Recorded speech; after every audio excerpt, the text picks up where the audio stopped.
Hey everyone, I am here today to unbox the December God's Glory box.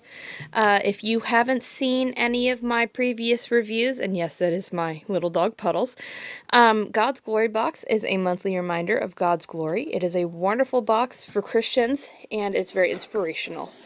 So let's go ahead and see what is in this month's. So it looks like we've got a pair of socks, which I love socks. I'm not going to lie. I can never have enough socks, especially in the winter. So that is definitely a keeper for me. Lately in these boxes, we've been getting a lot of stickers. So I know that my husband put one, I think, on our car. I don't know if they're meant to be on our car, but you know, that's just what husbands do. Here is another bracelet. We got a bracelet with a cross on it last month, so here is the fish. We got a CD, chapters, which is kind of cool. This always comes and tells you exactly what is in here every single month. And then you have the ebook that you are able to download, and this one is a financial plan.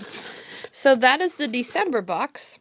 Usually these are smaller boxes, so like this whole box can fit right in my mailbox. So, and you know, they don't have huge gifts. It's just pretty simple stuff like stickers, a book, maybe a hat, a pair of socks. They used to do shirts. I haven't gotten a shirt in a few months, so I'm not sure if they changed over, but usually it's pretty lightweight stuff that can be shipped out in these boxes. I don't believe I've ever gotten anything super heavy. So I hope you guys enjoyed this video, and make sure to check them out online. And again, if you want to know a little bit more about them, they are God's Glory Box, so check them out at godsglorybox.com.